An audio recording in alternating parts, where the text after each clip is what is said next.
Hi. Oh boy, I get to see my good friends from around the world today. Hi, hi, hi. We're the Hi, hi, International hi. Artists Alliance, and we've created a thing called the Palimpsest Project. We're sending real artworks around the world to each other physically, to Cheryl in Australia, and Stephanie in Toronto, and Denise in Quebec, and Rose in Vancouver, British Columbia area, and Laura in the United Kingdom, and me, Ross, in Los Angeles. And this is what we're doing. But why are we doing this? Well, even more important, it's not why we're doing it. We're doing this for, well, I think the question really is why do we make the art that we make? And um, later on in this episode, we're going to open up some boxes so you can actually see if and how what where why is connects with actually what we're doing. Because, sometimes it does and sometimes it doesn't. And sometimes we hit and sometimes we miss because part of making art is about uncertainty. I think you could probably all agree with that. It's a way for us to know the world. It's a way for us to explore and have an experience. So I know this is a big question. That's probably why we're going to have to split this into two episodes. But does anybody have an idea about why they make the work that they make? So Well, I have to deep. be honest. It took me a long time to figure that out. And Yeah. I started that journey with you guys about 2 years ago. And Mm. I feel I've only just gotten to the bottom of it, maybe. Yeah. And it, For this week, we got to the bottom of it. yeah, for this week. It might change again, but for now I think I have a pretty clear idea. Because for the longest time, I didn't think I had a story at all. For the longest time, I just thought I was making pretty pictures because I liked to make pretty pictures. And that was it. And I had not thought about this at all, which is funny. Yeah. That is funny. And Yeah. I am, as a person, I'm super, like, I'm a very upbeat and positive person.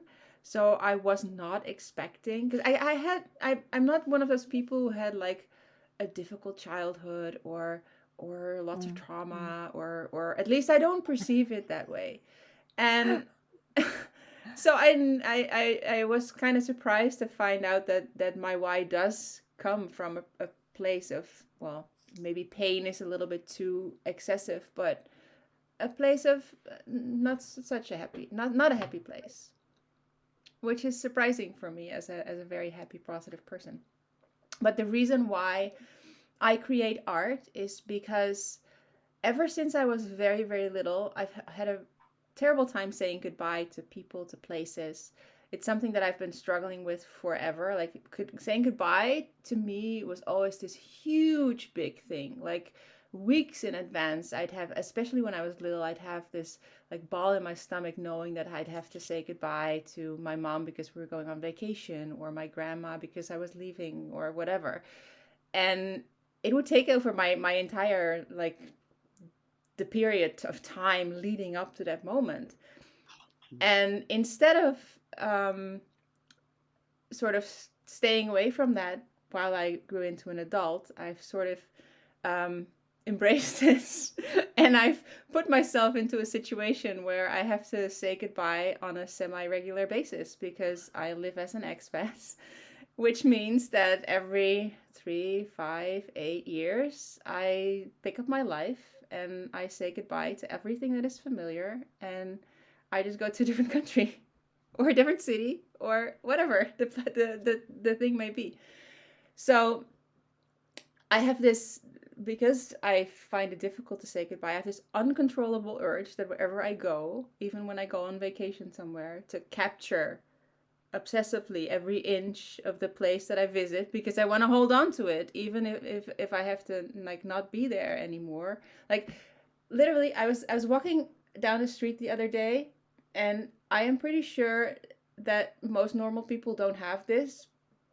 And I go for a walk in the morning, and I think, oh, there will be a day in the future, not so far away, probably like 3 years, that this is not going to be my street anymore. This is not going to be my home anymore, and I won't walk these streets anymore because I've done that a couple of times. Like I've been in that situation, and that kind of freaks me out. So that's why I always feel the urge to capture everything. So when I eventually do have to say goodbye, that I can get back to it and I can hold on to those places by putting them in my paintings, by going through my photographs and pulling elements and sort of fusing those memories together in these condensed memoryscapes of the places that are no longer mine. And that's why I do what I do. How does it work then? Fascinating. Because you've imbued this piece of art with so much like longing, exquisite longing and tension and everything, and yet then when you sell the painting, how does that feel? It's funny because that is true. And this is actually the first time that I'm thinking about that, because I don't really have a big problem letting go of my paintings. Because I think it is me staying close to that place mostly has to do with the experience of painting it and the experiences of putting those scenes together. That is what brings me back to those places. And then I'm sort of excited to move on to the next place that I haven't seen for a while. Because there's so many of them. Because I get attached to places really quickly. Even when I'm on vacation, I'm like, oh, this place is awesome. I want to stay here forever. Wow. I love this juxtaposition of joy and that yearning that Rose referred to. It's really amazing. And I love how you told us your story today. I found myself very moved. Oh, thank you. Well, I've only just figured this out, right? I mean, I sort of throughout the last 2 years, I fairly quickly like picked at the goodbye thing, but really how it is connected, because that's also the reason why for me it's very important that I use actual photographs in my paintings, because many people often think that that is because I cannot paint or because I cannot draw or because it's a shortcut, right? It's like 75% of my painting is already there at the time I start painting it. But to me, it's actually very important to use those photographs themselves, because those are the physical connection to that place. They were taken in that place. So if there wouldn't be there, something would be missing. I could reproduce them. I could like take the photograph and paint it. But it's actually really important to me that the actual photograph is in there, because it is that physical connection to that place. So poetic. I think that's something you and I have in common, Denise, because when I'm making my work, I'm seeking, or I'm kind of like, I don't know, expressing that physical connection by making the pigment from the actual place. Yeah. We have that in common. We want to imbue our work with a piece of, like, tangible piece of that where we were. Exactly. Yeah. Exactly. Rose, is that something that you've explicitly stated in your artist statements or your I don't know what we call it now, our why statement or our bio or something? I do sometimes say that. Yeah, I use the term psychogeography, and it's I mean, it's two terms pushed together, geography and psycho, and it's basically like the psychology of place, the psychology of how human beings interact with their actual place in like where they're standing, where they're situated. And you can use fancy terms like phenomenology, but it comes down to just being present and aware of what's going on around you, and observation. I think sometimes maybe artists tend to be the observers, of the world. Like, even the way I use a camera, and I sort of distill the world through this camera lens quite often. It's a way of focusing a little bit more on the details of the place that I'm in. you know, because what my why is essentially, you know, helping human beings connect to the healing power of nature through art, and the healing, you know, the qualities of just color and light, like Cheryl celebrates in her work, you know, the light and the color of where she lives in Australia seems to be so special that, you know, it's like no wonder you want to capture it. And I share that. I live in a very beautiful place of the world. I live somewhere where we have wildlife that a lot of people envy. We have cougars coming out of the hills on the trail that I walk. We have bears, and we have um, bald eagles everywhere. We have great blue herons flying around all over the Oh, place, beautiful. trumpeter swans, Mm. otters. We have the salmon run here. We have quite famous Oh. salmon runs. And that brings all of these, I mean, things that a lot of people in the world just read about, you know, or see on TV. And I've been living here for quite some time, so I my why is just to try and amplify and share that healing quality of being in nature, you know. And I think for me a lot of my why began when I was a child, and I think I used to sort of feel like it helped me amplify my voice or feel like I had a voice. And so like maybe people didn't necessarily listen to what I was saying, you know, when you're a child, or you don't feel like you have a great position of power in the world.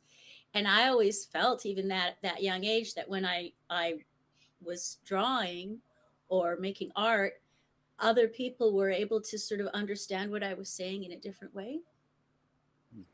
Mm.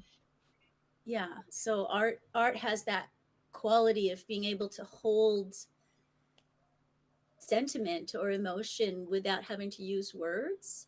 Mm. It's a Yeah. nonverbal communication system. And I think for a lot of people, like especially sensitive people, it's maybe sometimes easier to communicate that way instead of trying to Mm. find your actual voice. Mm-hmm. So Yeah. I don't know. I guess I try to pour how I feel about the environment into my work, and I try to amplify that voice of, you know, I mean, there's a lot of environmentalists in the world, and a lot of people who live here really appreciate what we have, and we understand that it's at risk everywhere, including here. So it's just kind of a way of trying to amplify the voice of nature and say, hey, look Mm. at me. Mm. Celebrate me. I'm Yeah, nature and that's I need to be celebrated. that's Mm. That's my why. do they Mm. call it sublime, that feeling that you get? Mm. Is that feeling? Yes. Is it that sublime sort of feeling when we're outdoors and we sort of see something that is magnificent, or you know, Yeah. makes you almost, yeah, gives you the goosebumps. Yeah. Yeah, to celebrate the sublime. That's exactly what I'm striving to do, because it helps me heal, you know, like just the colors of the rainbow or whatever. It's just so healing. And, you know, and naturally you just want to share. Mm. Mm. Yeah, yeah. Look at that rainbow. Mm. Mm. Cheryl, Rose had referred to you in talking about where you live, and this wordless expression of love that we might have for our places. And I think this wordless thing really, that hits home for me entirely. I think that was one of the things that we all had to, you know, as part of our struggle to tell these kinds of stories, to find the words that we usually have no words. We just, you know, here's this picture I created, you know. And your work does contain just like the juiciest colors, and you know, you're doing this thing with like above and below, and this dimensionality and stuff. And tell us about where you come from with your like I, why do you do it? I just grew up in the country and I always liked being outdoors. So I always loved climbing the hill. I always loved playing around, you know, catching tadpoles, doing those sorts of things outside. I just like being outside. So it's fairly easy for me to do that. So I was always outside painting and drawing, like mud pies or whatever, or gathering leaves or seed pods or whatever kids do. So I actually like to go outdoors and I like to plein air paint because I like to be out there in the sun doing stuff, if that makes sense. Yeah. So I really enjoy that. And I suppose, I had a bit of a time as an expat, and we were actually in Beijing. And I was amazed because we went to the Capital Club, which was the tallest building in Beijing. Anyway, and I remember we were taken there to impress us. And I remember I couldn't see the footpath because of the smog. But like Rose said, we never ever seen rainbows there. We never ever seen blue sky. We didn't see shadows. And I always remember that was huge. Like, oh my God, people live without blue sky, without rainbows, without clouds. Anyway, and so when we got back to Australia, it was almost like, oh my God, you can see things. You can see across the block. We have a view. And so I had a totally renewed appreciation for just the great outdoors. So it's really just easy for me to. It's like there's no effort. It's just an extension of what I like to do. Oh, how beautiful.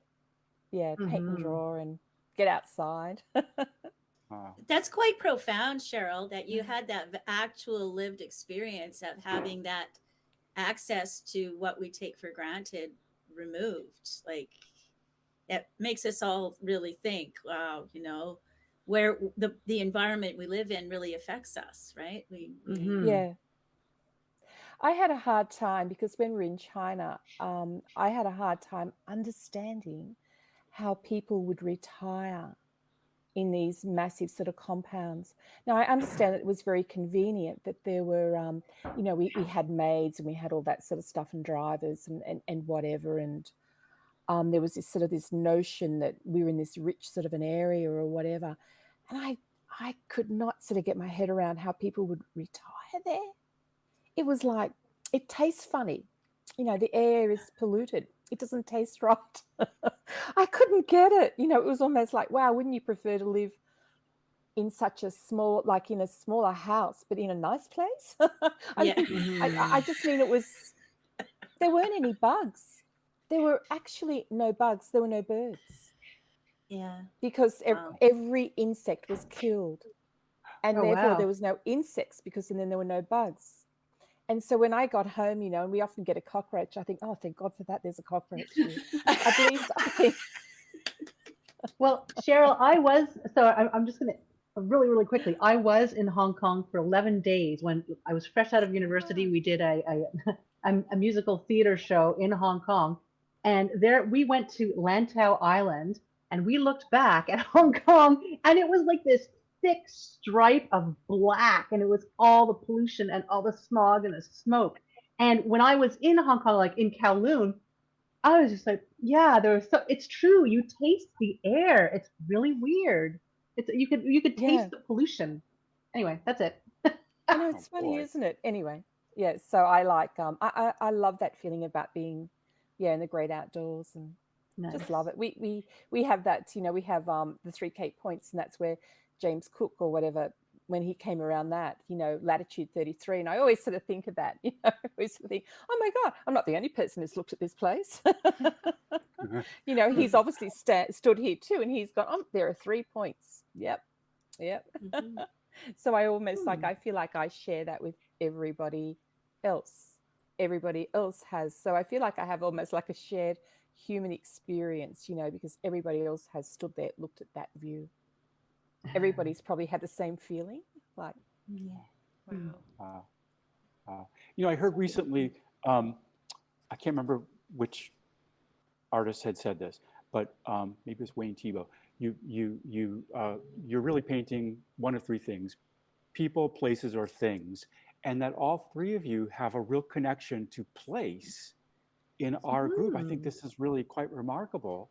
And Mhm. none of you are actually painting landscapes per se. I mean, they all have elements of landscape, and even Cheryl's work has, is like, it's a garden, it's the outdoors, but they're not landscapes. They're like this other thing where the place becomes like, I don't know, like a person or a Or a personality metaphor. Yeah. or a Yeah. metaphor.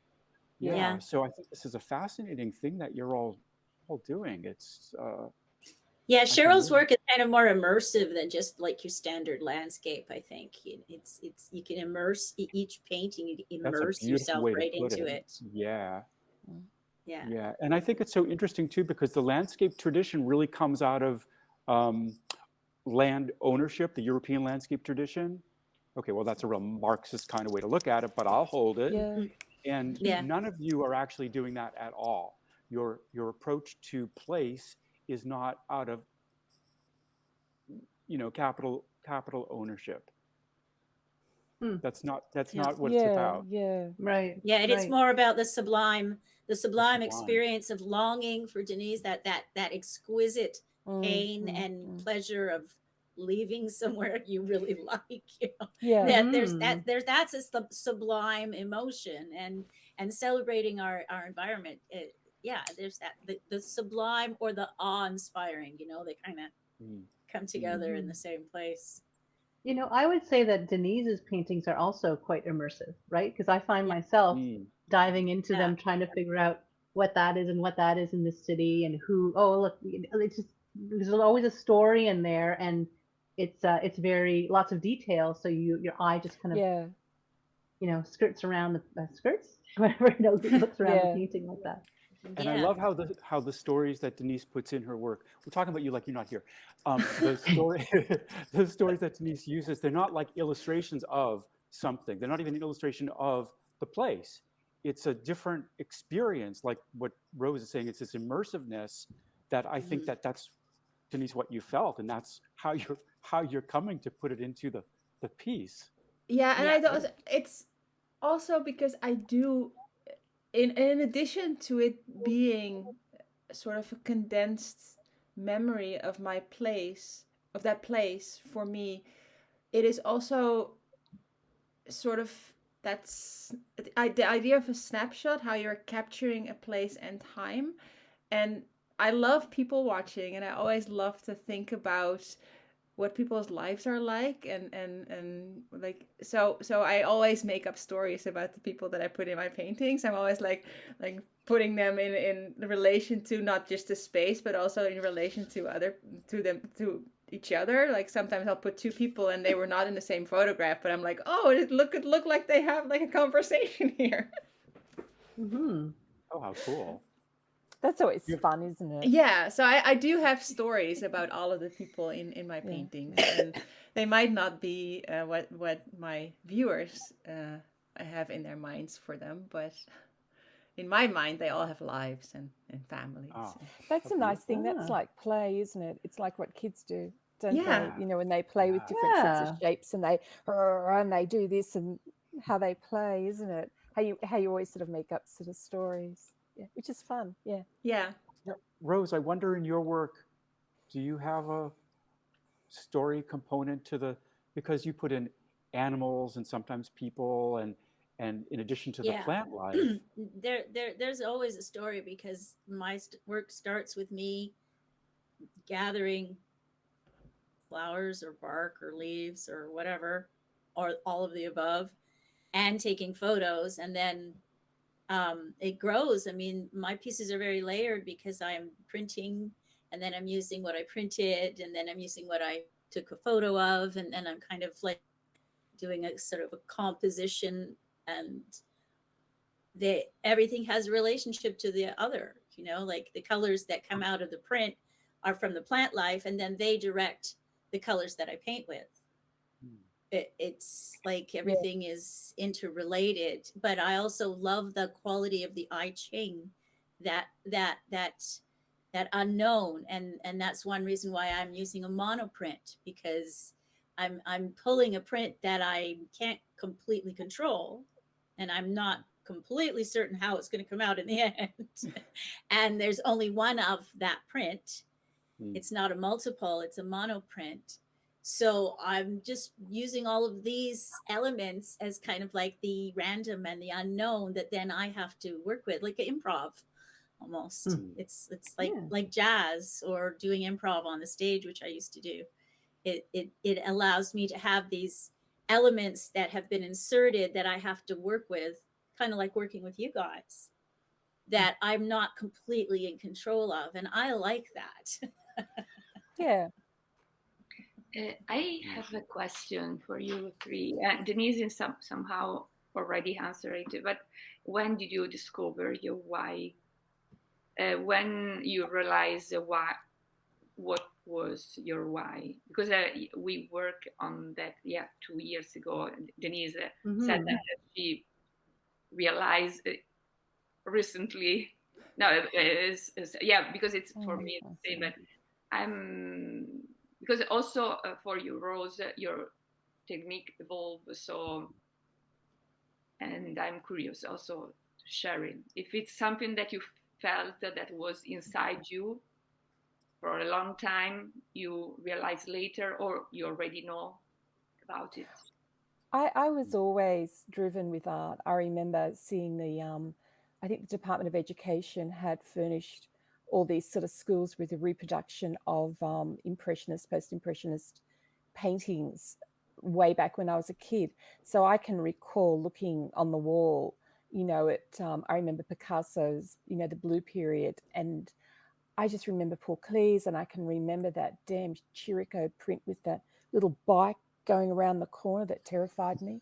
What was it? One of the surrealists. Anyway, so I just remember, looking at these paintings, thinking that they were real. I mean, there were only prints, and I just sort of thought, oh my God, that's magnificent. Oh, isn't that fun? Aren't they great?